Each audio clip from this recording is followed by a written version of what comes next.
When he died, they didn't invite me to the funeral. They said it would be better for everyone, that his family would handle everything themselves. I was his wife for 32 years. They erased me from the obituary, removed my name from the invitations, and didn't even let me say goodbye. But I had his letter. He wrote it a week before he passed.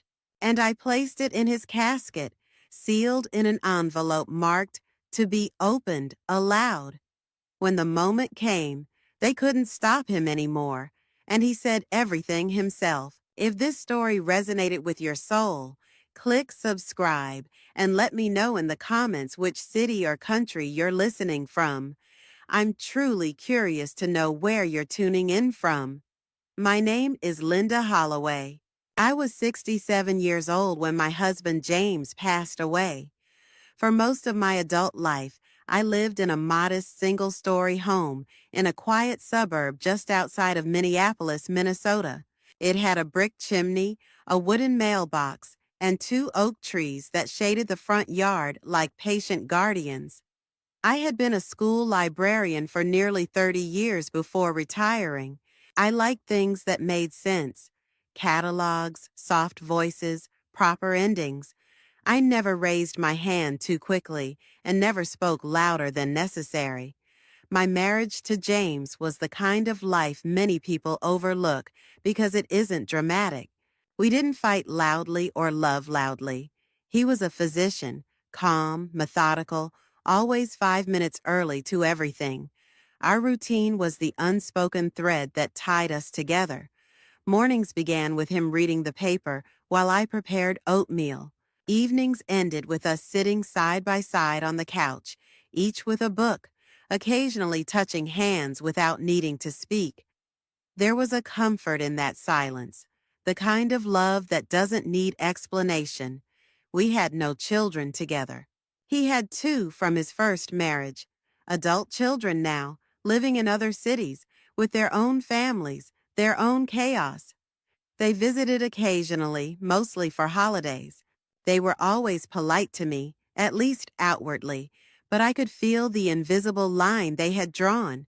I wasn't their mother. I was Dad's second wife, an add-on, a shadow figure who came later in the narrative they believed they owned. James's family was large and rooted in tradition.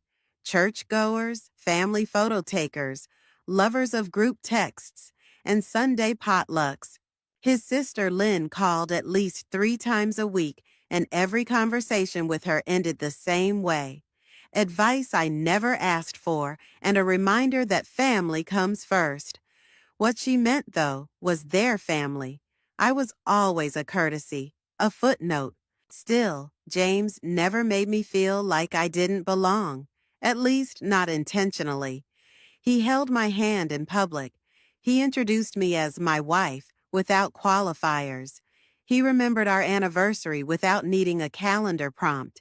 But he also didn't challenge his family when they left me out of things. He never corrected his daughter when she forgot to include me in family emails or when she mailed birthday invitations for the grandchildren to Dr. James Holloway, and not to both of us. He didn't say it aloud, but I think he thought it was easier that way. Less conflict, less friction. I let it go because I loved him, and because I knew he loved me, even if he sometimes chose silence over defense. The last few years of his life were quieter.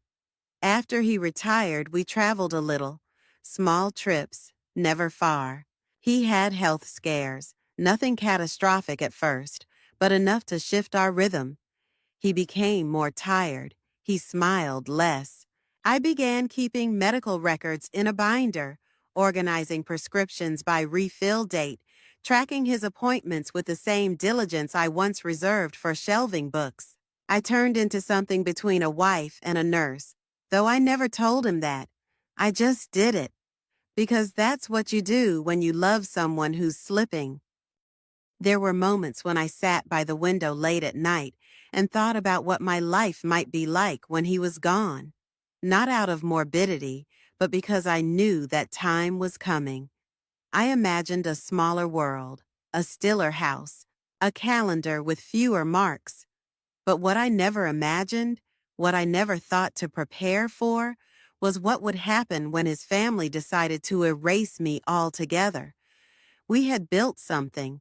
Maybe it wasn't flashy or loud or photo-worthy. Maybe it didn't make it into scrapbooks or family speeches, but it was real. It was steady. It was ours.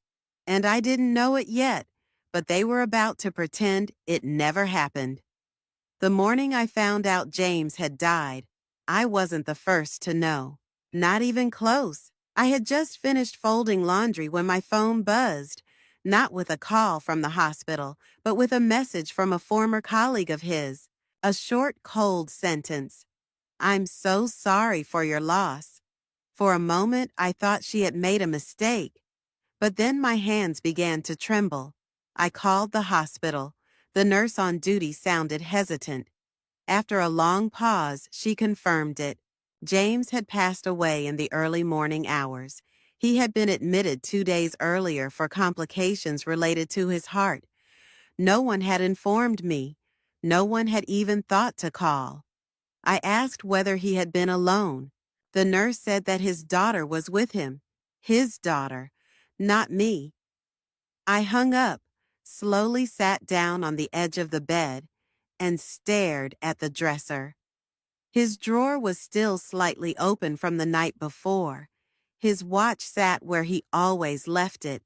His slippers were next to mine. His toothbrush was still wet. When I tried calling his daughter, she didn't pick up. When I tried his sister Lynn, the call went straight to voicemail. I left messages, short, measured, confused. I asked when the arrangements would be made. I asked whether they needed help. I asked when I should be there. Hours passed, no reply.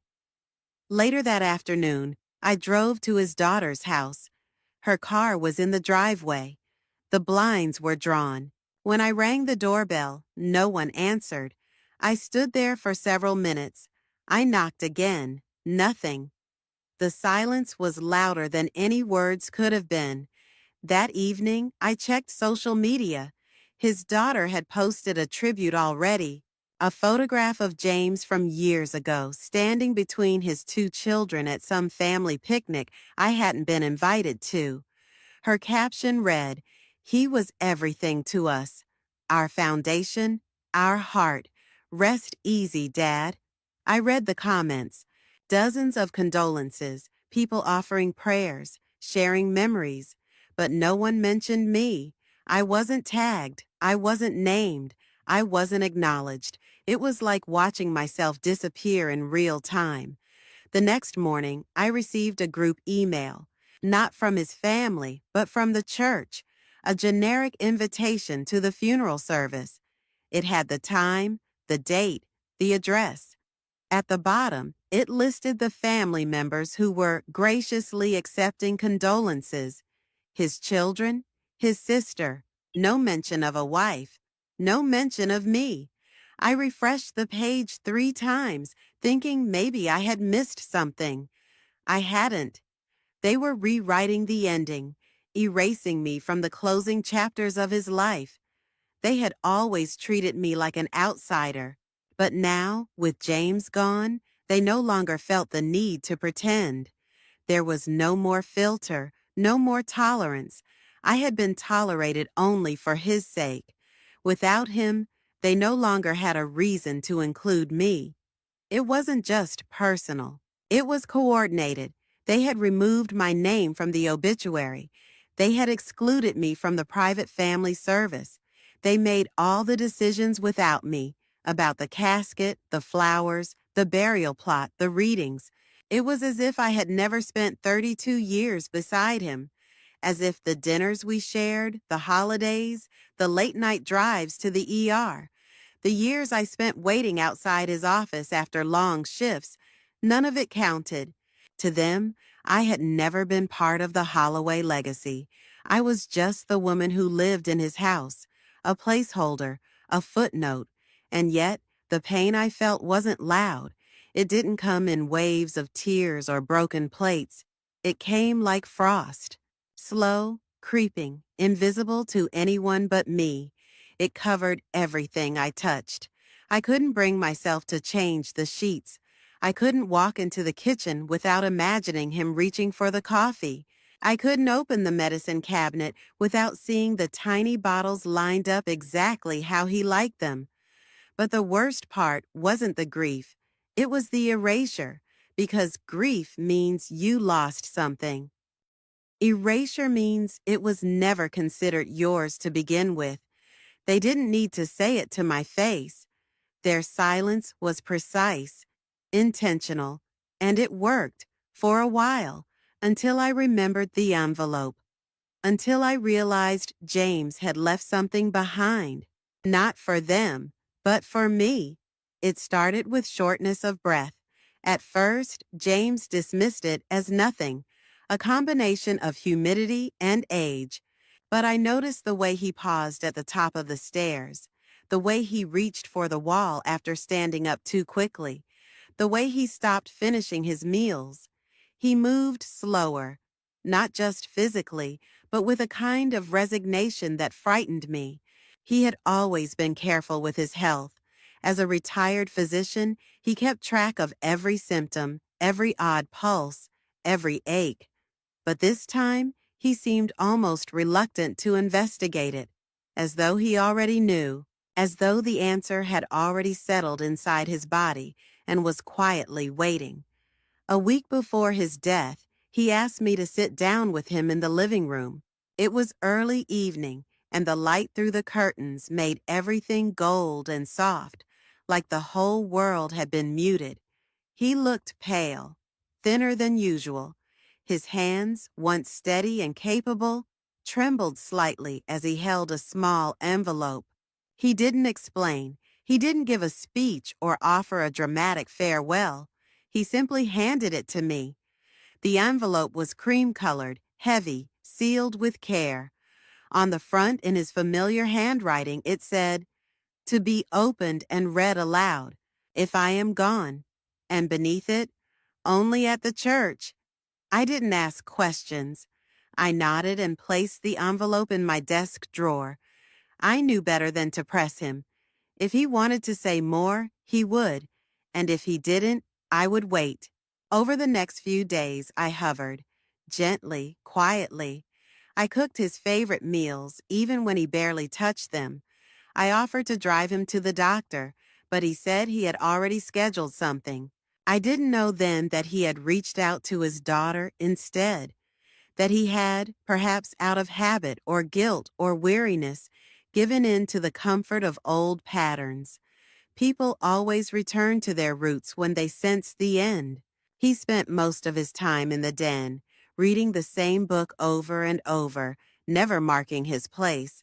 I found myself watching him more than speaking to him, memorizing the way he sat, the way his lips moved silently with each paragraph, the way he blinked slower than usual. His presence felt like a candle flickering at the very end of its wick. Still there, still warm, but fragile. On the third night, I heard him cry in his sleep. It wasn't loud, just a soft exhale, a broken sound that didn't belong to the man I had known for 32 years. I wanted to reach for him. I wanted to wake him and say something that would make it better, but I didn't. I lay still and let him carry whatever burden had followed him into that dream. The following day, he packed a small overnight bag and said he needed to go see a specialist downtown. He said he'd only be gone a night or two. I offered to come.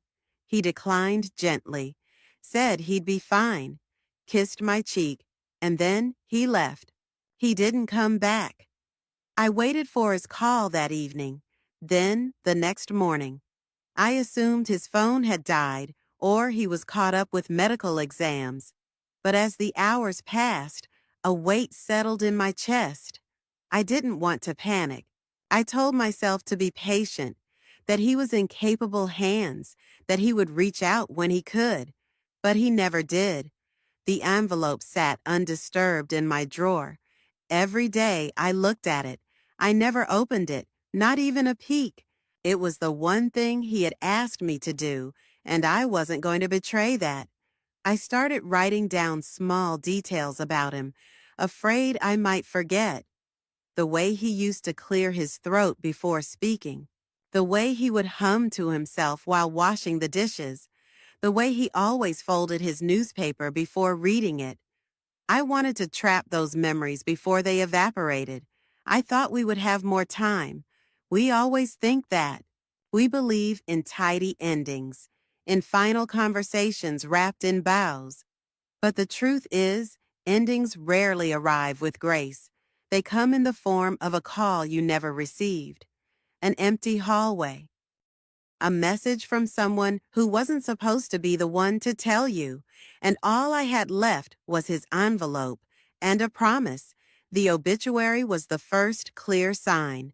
I had read it 3 times, as if a fourth would suddenly make my name appear.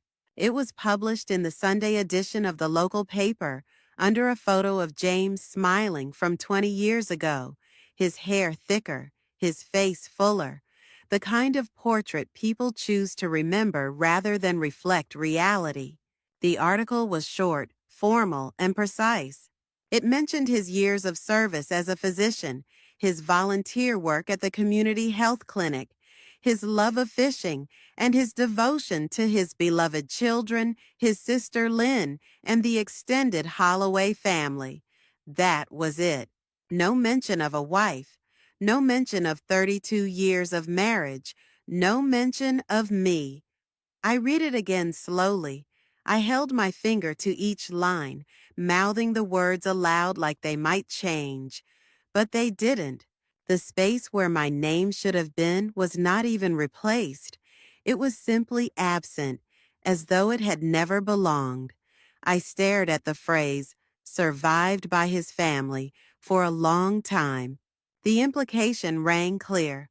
I was not considered part of that family, not even in death. That morning, I opened a drawer and pulled out every photograph I had of the two of us. Trips to Maine, anniversary dinners, Sunday mornings on the porch, smiling faces, linked hands, moments caught in time that now seemed suspended between truth and denial.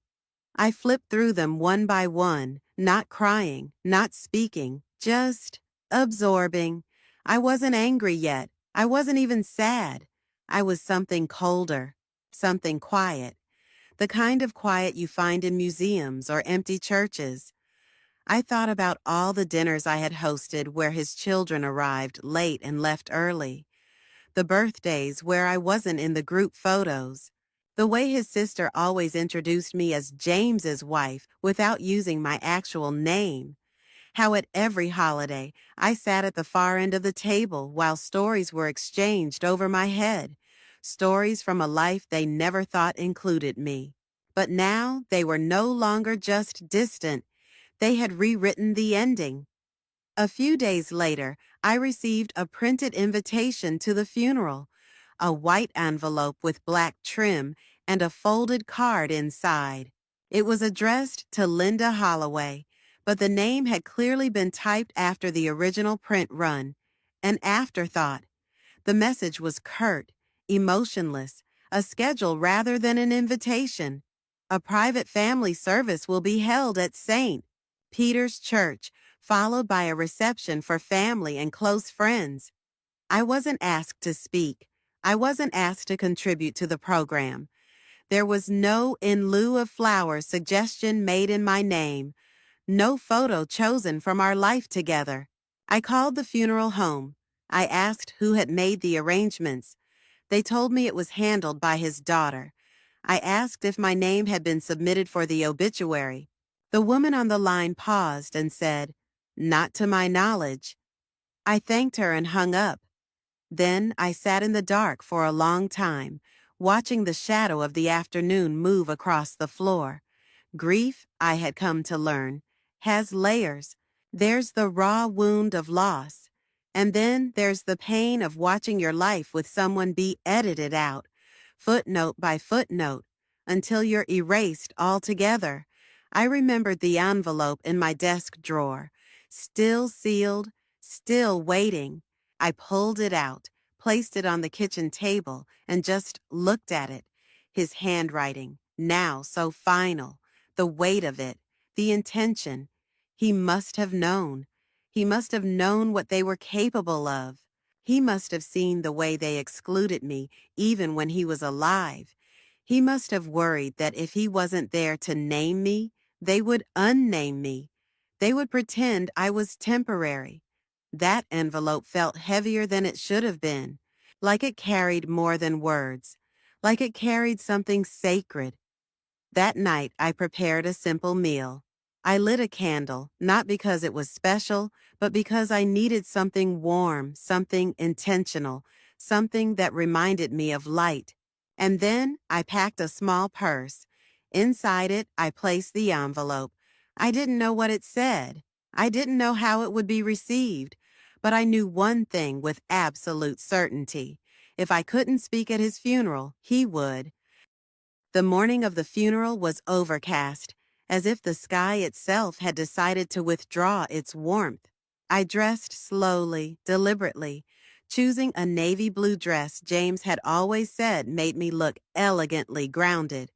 I pinned my hair up, not for them, but for him. The envelope sat on my nightstand as I got ready, as if watching me, waiting. I placed it carefully into my purse, tucked between a handkerchief and my glasses case. I didn't add a single word to it. It was already complete. I arrived at the church early, but not first. His family was already inside, scattered near the altar, giving instructions to the ushers, adjusting programs, reviewing floral arrangements. I stayed near the back, quiet and uninvited, my presence acknowledged only with stiff glances and awkward avoidance. No one approached me. No one asked if I was all right. I saw Lynn near the front speaking with the priest. She looked composed in her tailored suit, her hair styled and shellacked into submission. She didn't look back at me once. James's daughter, Stephanie, stood beside the flower arrangement, flipping through a stack of papers, probably the printed order of service, the words they wanted to shape the memory of the man I had loved for half my life. I waited until the music began. The organ filled the chapel with soft, somber tones. People began taking their seats. I slipped past the crowd and made my way toward the side door that led to the sacristy. One of the attendants paused as if to stop me, but then thought better of it. Maybe it was the way I walked, or maybe it was the fact that I wasn't asking for permission. I found the priest alone, adjusting the white sash over his shoulders. He turned when he saw me. I introduced myself simply as James's wife. He looked surprised, perhaps not at my identity, but at the fact that I was there, in that moment, with such stillness. I handed him the envelope and told him that James had asked for this to be read aloud during the service. I didn't embellish. I didn't plead. I said it was his request, his words, not mine. The priest took the envelope and nodded. There was something in his expression, professional detachment softened by curiosity. He said he would honor James's wishes. I returned to my seat at the very back of the church. The service began. They read scripture, shared hymns. Stephanie spoke first. Her voice was calm, filled with practiced grief. She talked about his work ethic, his mentorship, his dedication to his children. Lynn followed, reading a passage about faith and family, about the strength of legacy. They praised him for the life he built. They thanked the people who supported him. But in all those words, I remained unnamed. The ceremony was nearly over when the priest stepped forward again. He cleared his throat and said that the deceased had left behind a personal letter with instructions that it be read aloud. There was a murmur, brief confusion, then silence. He opened the envelope and began to read. James's handwriting had always been neat, deliberate. His words mirrored that same precision. In the letter, he spoke directly, intimately. He described the last few years of his life as the most peaceful he had ever known. He said he owed that peace to the woman who had sat beside him every evening, who had held his hand through illness, who had reminded him that life was still worth savoring. He named me. He described the way I read to him when his eyesight began to fade, the way I arranged his medication, the way I knew when he needed space and when he needed presence. He said I had loved him with no expectation of recognition, but that I deserved it all the same.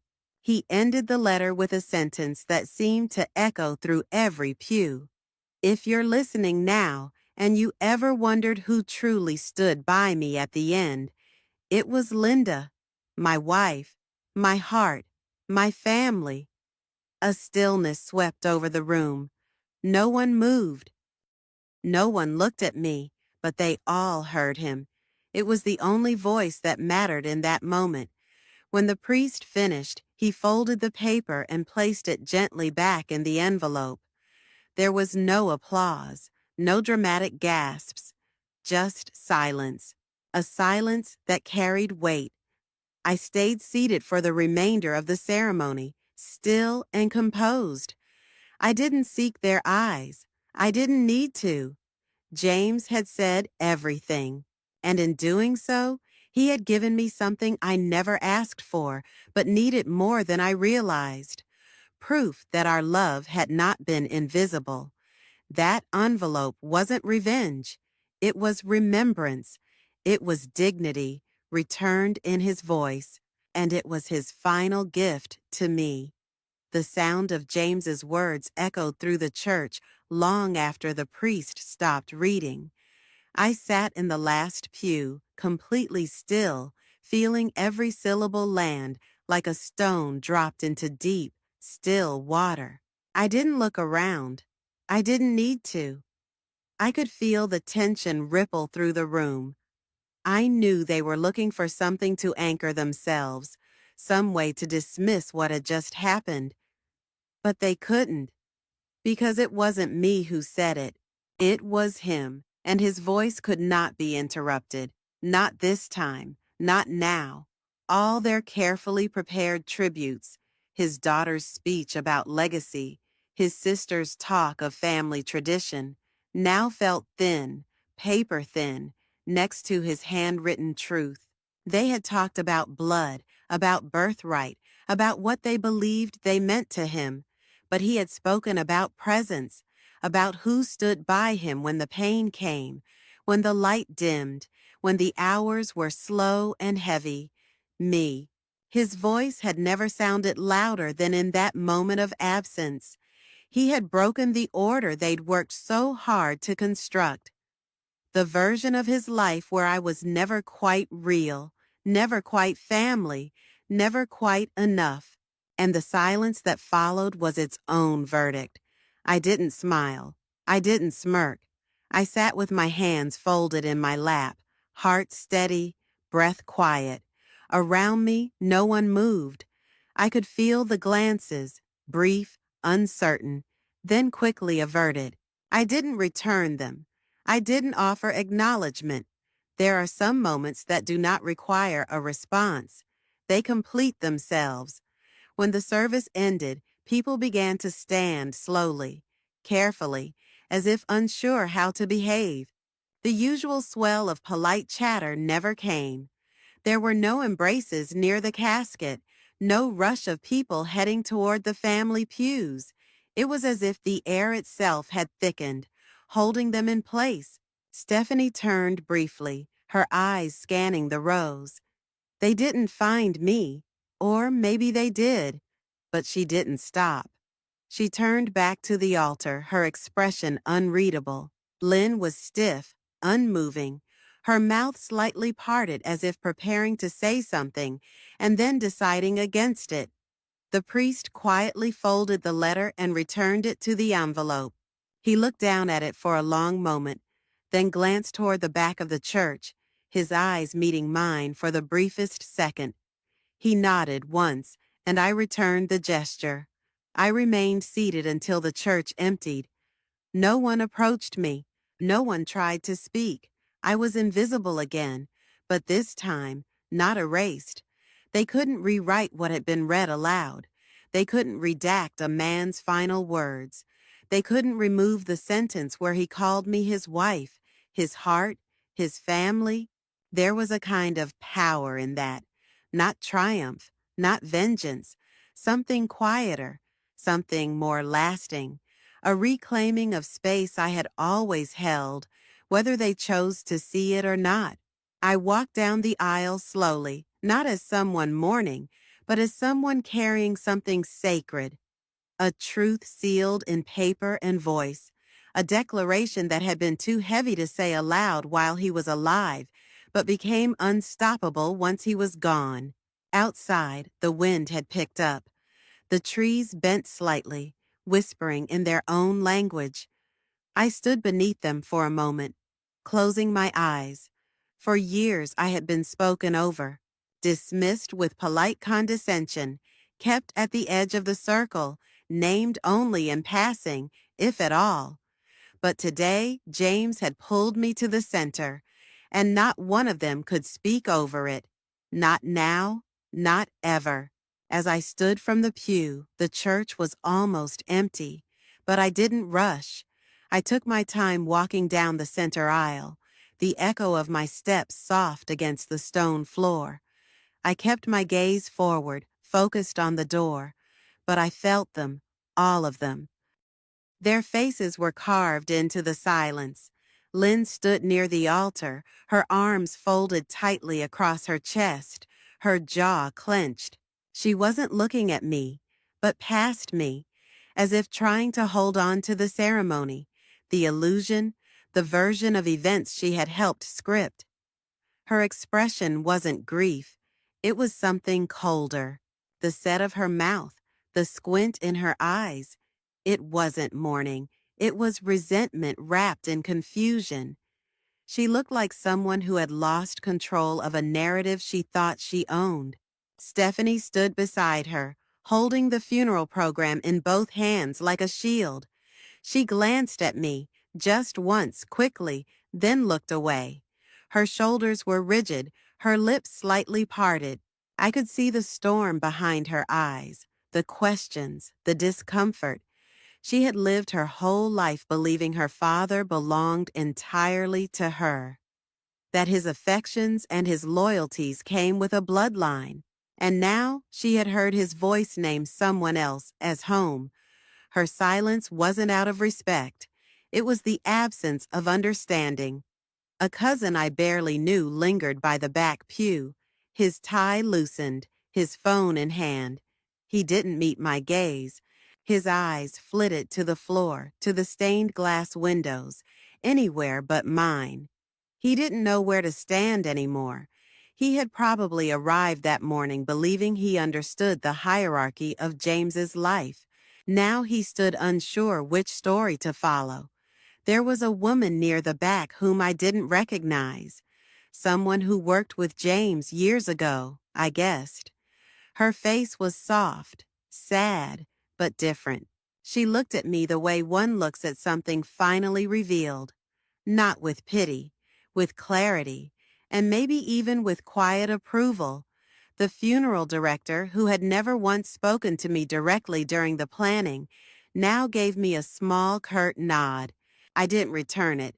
He was just another man who had followed the script handed to him by others, never questioning who was missing from the credits. Each face told a different story. Each face betrayed something they hadn't prepared for. Because James's letter hadn't been dramatic. It hadn't accused or blamed. It hadn't attacked or undermined. It had simply told the truth, plain, warm, undeniable. And sometimes the truth is more shattering than any confrontation. As I walked toward the doors, I caught a glimpse of our photo on the memory board, one of the few I had mailed years ago for their anniversary slideshow. They had included it, likely because they couldn't find many others. It was tucked between childhood shots of James with his siblings and a few grainy hospital staff group pictures. In it, we were sitting on a bench in Maine, the sea behind us, his hand over mine. We weren't posing. We weren't performing, just there, together. I wondered if they had looked at it that morning and seen it only as decoration. Now they had context. Now they had words to match the image. I reached the doors and paused. I turned once, not fully, just enough to scan the church one last time. Their faces were still there, still watching, still unsure. But I wasn't. I walked outside and let the cool air hit my face. James had given me something they could never take back: recognition. In his final hour, he had called me what I was, what I had always been: not second, not hidden, not tolerated, chosen. Their faces would fade, but his words wouldn't. The days after the funeral passed like fog, thick, silent, and unhurried. I didn't mark them with tasks or calendars. I didn't try to clean out closets or pack away memories. I let the days come as they were, muted and unapologetically quiet. But what stood out most wasn't the grief. It was the silence. No one called. Not Stephanie, not Lynn, not a cousin or a neighbor or anyone who had once sat beside me at holiday dinners or smiled at me in James's presence. The people who had filled the church with flowers and folded hands, who had shared childhood stories about James in eulogies they wrote without me, simply disappeared, as if the service had been a curtain call, and now that the show was over, the actors had left the stage. No messages, no voicemails, no notes in the mail. For the first few days, I checked my phone more than usual, not because I expected kindness, but because I expected consequence. Something, anything, even discomfort disguised as courtesy. But there was nothing, just spam calls and weather alerts. At first, I thought perhaps they were embarrassed, maybe too ashamed to reach out, unsure of what to say, now that James had shattered their carefully composed image of his life. But as time moved on, I realized the truth was simpler, easier. They had returned to the version of the world where I didn't exist. James's letter had been a rupture, but only a temporary one. It had disrupted their performance, forced a crack in the narrative. But as soon as it was over, they wrapped that crack in silence, pretended it hadn't happened, moved on. People do that. They rewrite reality not with words, but with absence. I stopped checking my phone. I stopped expecting knocks on the door or flowers on the step.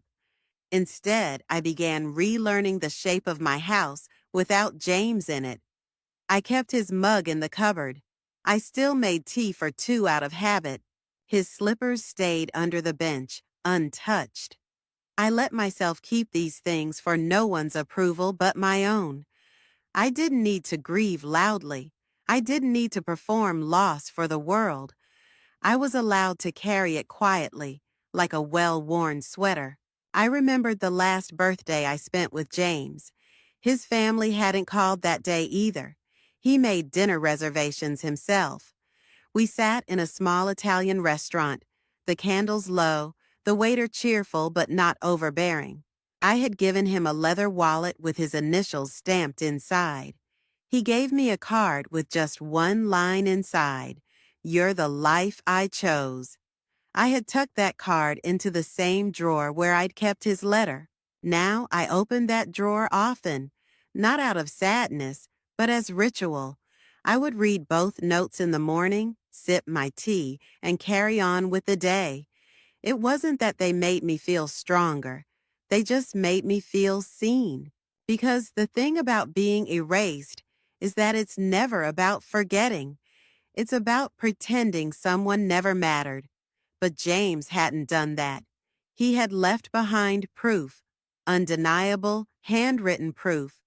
So I let the silence stay. I didn't break it. I didn't chase them. I didn't try to be included again. There was a time in my life when I might have sent thank you cards, when I might have reached out just to be polite, to be proper. But I had grown out of that. Loss reshapes more than grief. It reshapes who you no longer have the energy to explain yourself to. I spent my days walking the neighborhood, tending the small herb garden James used to joke was my tiny kingdom, and reading books I had been meaning to get to for years. I let the world shrink in all the right ways, and still, no one called. But for once, it didn't feel like rejection. It felt like release. After the silence had settled and grown familiar, I began to turn my attention to what came next, not emotionally, not spiritually, but practically. There were decisions to be made, accounts to close, documents to review, a life to sort through piece by piece without ceremony or applause. James had always been organized. We kept a small lockbox in the closet with neatly labeled folders: insurance, deeds, retirement accounts, the will. Everything had been prepared.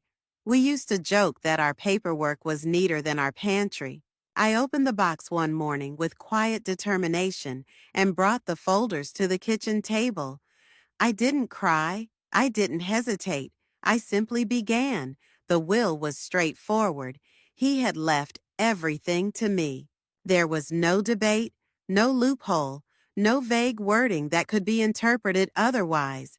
It was notarized, witnessed, dated, and signed in his careful script. There was no mention of his children, no bequests to extended family, just me. I made an appointment with the estate attorney we had worked with for years. She was kind, direct, and slightly surprised by how calm I was. She asked if I anticipated any disputes. I told her no, because by then I knew that the family wouldn't come knocking. Not for answers, not for money, not even to contest. Their silence wasn't just social, it was legal. They had chosen to vanish. Still, I followed every protocol.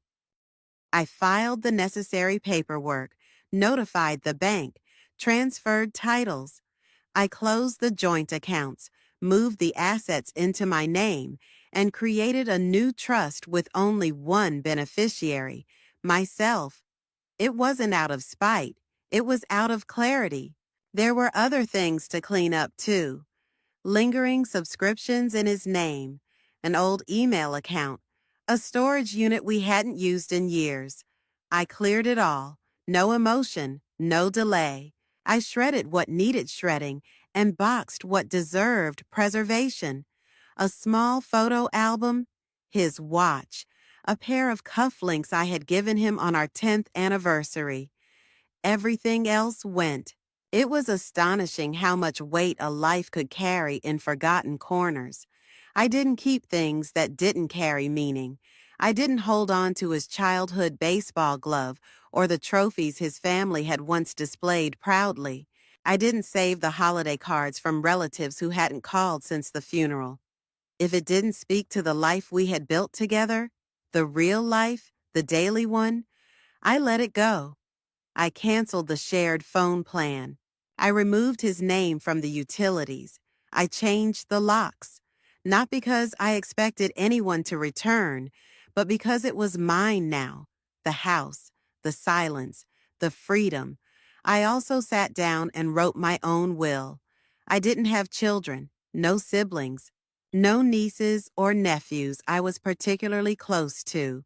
So I made a list of friends, people who had stood by me quietly, the neighbor who brought me groceries during that first hard week, the librarian I'd worked with who still sent handwritten birthday cards. I included them. I gave clear instructions, no assumptions, no open ends.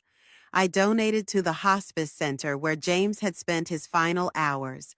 I made a quiet gift to the local animal shelter, the one we used to walk past and joke about adopting every senior cat in. I didn't announce it. I didn't need their names carved anywhere. I just wanted the act to be clean, simple, whole.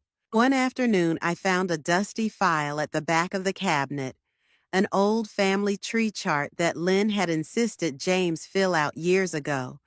His name branched outward to his parents, his children, his siblings. There was a line for spouse, and in faint pencil, my name had once been written there. It had been erased, not scratched out, just gently rubbed away, like a smudge someone hoped would be forgotten. I held the paper for a long moment. Then I folded it and dropped it into the bin, not in anger, in peace, because erasure only works if you let it. And I no longer did. That evening, I sat on the porch with a cup of tea and watched the streetlights flicker on. I thought of James, of the quiet way he used to sit beside me, of the final gift he had left me. Not money, not property, not control, but clarity, a clean balance, no debts, no guilt, no unfinished business, just my name, standing on its own, with nothing to prove. It took me 3 months to choose the headstone, not because I couldn't afford it or didn't know what I wanted, but because I needed time. Time to make sure that what I carved into the marble would remain long after the memories of the funeral faded, long after the silence from his family returned to indifference. I wasn't trying to leave a mark out of spite. I was building something that would last longer than anyone's narrative.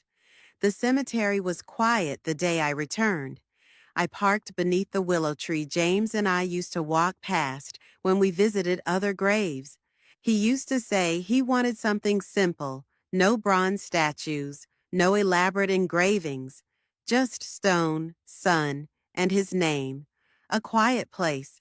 I walked the rows slowly, past strangers and names that no longer rang with living sound. I didn't carry flowers. I carried the final version of the inscription, printed neatly on a piece of thick cardstock. The letters were clear, bold, spaced, just so. His name, the dates, and beneath them, one sentence, chosen carefully. Words that carried weight not just for me, but for anyone who ever stood in front of that stone and wondered who he was. Beloved husband of Linda, who held his hand when no one else saw. It was not poetry. It was not dramatic, but it was truth. And truth, when etched in stone, is stronger than silence. The stonecutter had called the week before to confirm the placement. He asked if I was sure I wanted my name on it already. I said yes, not because I was in a rush to join James beneath the soil, but because I wanted it known now. I wanted the world to see what they had tried to erase. I wanted the story to be whole while I was still alive to witness it. When I arrived that day, the stone had been set. There it was, granite, polished, unmoving. I stood there longer than I expected. The grass around the grave was still soft, not fully settled. The air was cold, not cruel. I let my fingers brush the edge of the stone, feeling the weight of those letters beneath my skin. It was done. They couldn't change it now. They couldn't argue with a voice that came from the grave and a stone that would stand long after we were all gone. They couldn't bury me in absence anymore. He had named me, and now the world would see it, even if they never came to visit. I wondered briefly if Lynn had been there, if Stephanie had come and seen those words, if they had felt the sting of being written out not by me, but by time. But I let the thought go. It didn't matter anymore. The story didn't belong to them. I walked around the cemetery one last time before heading back to the car. The wind was stronger than before, rustling the dried leaves, carrying them in short gusts between headstones. The sound was sharp but clean, like pages turning. In the trunk of the car, I had packed a picnic, just for myself. James and I used to bring sandwiches to the park near here. I spread out the blanket in the grass nearby, sat cross-legged, and ate slowly, turkey on rye, an apple, a thermos of tea. I wasn't mourning anymore. I was remembering, honoring, continuing. And I had done what I came to do, not to prove anything, but to write the ending myself. I looked back at the stone once more before I left. My name set in quiet confidence beneath his, not added later, not penciled in, not negotiable, permanent. The name on the marble was mine, and no one could chisel it away.